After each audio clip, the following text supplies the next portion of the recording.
Students, आज हम महासागर धाराओं के प्रकारों के बारे में पढ़ेंगे। महासागर धाराएं कितने प्रकार की होती हैं। देखिए, हम अब तक पढ़ते आ रहे हैं हम कि महासागर धाराएं दो प्रकार की होती है, ठंडी और गर्म। ठंडी जलधारा और गर्म जलधारा। लेकिन वास्तव में महासागर धाराओं को दो आधारों पर बांटा गया है। फर्स्ट, गहराई के आधार पर। गहराई के आधार पर महासागर धाराएं दो प्रकार की होती हैं। First, surface current. Surface mean सतह, जिसे कहते हैं सतही जलधारा। और दूसरी क्या है, गहरी जलधारा, डीप वाटर करंट। देखिए, अब इनके बारे में थोड़ा सा इनकी विशेषताएं पढ़ेंगे। फर्स्ट क्या है, सतही जलधारा, सरफेस करंट। ये क्या है, महासागरों के जल का 10% है। जो सतही जलधारा है, जो महासागरों की ऊपरी सतह पर, इसमें आप जाओ बेटा, बाद में खेलेंगे। महासागरों के जल का 10% क्या है, सतही जलधारा है। और ये 400 मीटर की गहराई तक पाई जाती हैं। सेकंड, डीप वाटर करंट, गहरी जलधारा। ये महासागरों के जल का 90% भाग है। क्या है, गहरी जलधारा। इसके बाद देखो, अगर हम बात करते हैं, ये तो था गहराई के आधार पर। एक होती है सतही जलधारा और दूसरी क्या है, डीप वाटर करंट। ये 90% भाग है और ऊपर वाले सतही जलधारा 10% है। देखिए आगे, उच्च अक्षांश। पहले ये देख लो स्टूडेंट्स, कई स्टूडेंट्स को ये नहीं पता उच्च अक्षांश क्या है, निम्न अक्षांश क्या है, भूमध्य रेखा या विषुवत वृत्त क्या है। देखिए, ये जो है इक्वेटर, भूमध्य रेखा या विषुवत वृत्त, ये है 0 डिग्री अक्षांश पर। इसके बाद 30 डिग्री अक्षांश, ये 60 डिग्री अक्षांश और फिर 90 डिग्री अक्षांश। ये जो उत्तरी गोलार्ध, इक्वेटर से ऊपर वाला जो पार्ट है, नॉर्थन पार्ट, इसे उत्तरी गोलार्ध कहते हैं। और इससे नीचे ये क्या है, दक्षिणी गोलार्ध। देखिए, उत्तरी गोलार्ध और इक्वेटर से क्या, साउथ की तरफ वाला पूरा पार्ट, ये कहलाता है दक्षिणी गोलार्ध। देखिए, और ये जो है, जो 90 डिग्री पर है, 90 डिग्री उत्तरी अक्षांश और 90 डिग्री दक्षिणी अक्षांश, ये है ध्रुव, उत्तरी ध्रुव और दक्षिणी ध्रुव। ये है भूमध्य रेखा। अब वापिस आ जाओ, उच्च अक्षांश। उच्च अक्षांश जो कि ऊपर ठंडे प्रदेश, जैसे कि क्या है, ध्रुव, यहाँ पर तापमान कम होता है। हमें सबको पता है उच्च अक्षांशों में तापमान, क्योंकि वो ठंडे प्रदेश हैं, वहां पर तापमान कम होता है लेकिन घनत्व अधिक होता है। और इसी वजह से, क्योंकि घनत्व अधिक है, घनत्व ज्यादा है, तो जो वहां पर जो जल है, महासागरों का जो जल है, उसकी प्रवृत्ति होती है नीचे बैठने की। ये पहले भी आ गया था कि जब जल ठंडा होता है तो ठंडे जल की प्रवृत्ति, क्योंकि ठंडा जल सघन होता है, भारी होता है, उसकी प्रवृत्ति नीचे बैठने की होती है।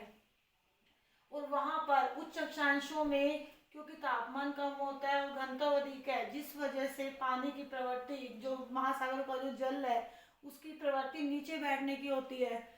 उच्च अक्षांशों में जो धाराएं बहती हैं वो होती है क्या है, गहरी जलधारा। ये हमने अभी पढ़ा कि उच्च अक्षांशों में महासागर धाराएं जो बहती हैं वे होती हैं डीप वाटर करंट।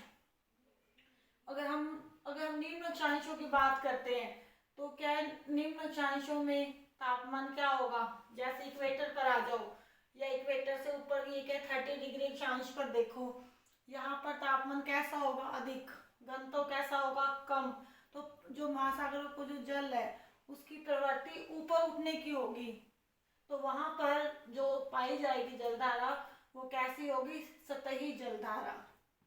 नेक्स्ट, ये तो था गहराई के आधार पर महासागरीय धाराएं दो प्रकार की होती है, सरफेस करंट और दूसरी डीप वाटर करंट। फिर आ जाओ दूसरा, तापमान के आधार पर। तापमान के आधार पर महासागरीय धाराएं दो प्रकार की होती है, गर्म जलधारा और ठंडी जलधारा। देखिए, जो ये है फर्स्ट, गर्म जलधारा, वार्म करंट। वार्म करंट क्या है, ये बहती गर्म क्षेत्रों से ठंडे प्रदेशों की तरफ। जैसे ये इक्वेटर से ये जाएगी या तो उत्तरी ध्रुव की तरफ या फिर दक्षिण ध्रुव की तरफ। और एक बात और, ये जो बहती है, ये बहती है महाद्वीपों के पूर्वी तट पर। जो ईस्टर्न कोस्ट है महाद्वीपों का, इस ये वाला ईस्ट है, ये वेस्ट है। महाद्वीपों का जो ईस्टर्न कोस्ट है वहां पर गर्म जलधाराएं पाई जाती हैं। इसके साथ साथ अगर हम उत्तरी गोलार्ध की बात करते हैं, उत्तरी गोलार्ध के उच्च अक्षांश जैसे कि 90 डिग्री अक्षांश, ये क्या है 60 डिग्री और 90 डिग्री के बीच वाला जो भाग है जो कि उत्तरी गोलार्ध के उच्च अक्षांश है, यहाँ पर ये पाई जाती है महाद्वीपों के क्या है वेस्टर्न कोस्ट पर। ये था वार्म करंट गर्म जलधारा के बारे में। अब देखिए ठंडी जलधारा, और जो ये गर्म जलधारा है ये जलधारा क्या है जिन प्रदेशों से होकर निकलेगी उन सभी प्रदेशों के तापमान को बढ़ा देगी, क्योंकि ये जो जलधारा है इसमें कैसा पानी गर्म पानी है, और ये जहाँ जहाँ से बहेगी आगे प्रवाहित होती जाएगी उस स्थान का तापमान को बढ़ा देगी।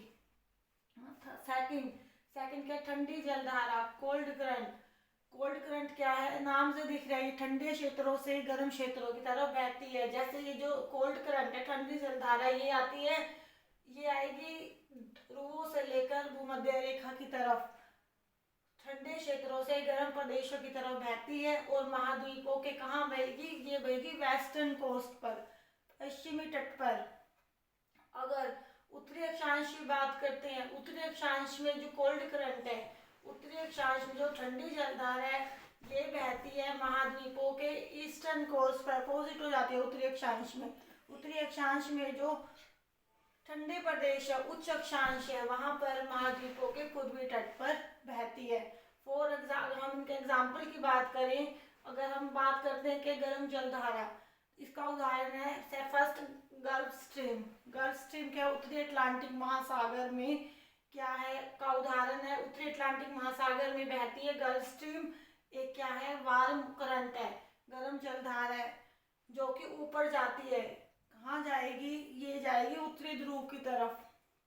सेकंड अगर हम बात करते हैं कोल्ड करंट की ठंडी जलधारा, तो इसका उदाहरण है लैब्राडोर जलधारा, और ये भी क्या उत्तरी अटलांटिक महासागर में से ही प्रवाहित होती है और आगे जाकर गल्फ स्ट्रीम के साथ मिल जाती है। एक महत्वपूर्ण बात, जहाँ पर गर्म जलधारा और ठंडी जलधारा आपस में मिल जाएंगी उस स्थान पर एक पदार्थ होता है जिसे कहते हैं प्लैंकटन पदार्थ उत्पन्न होता है जो कि मछलियों के विकास में सहायक है। ओके स्टूडेंट्स, आज अब करेंगे महासागरीय धाराओं के प्रकार, 2 प्रकार की हैं, गहराई के आधार पर और तापमान के आधार पर। Okay students, today you have to learn this.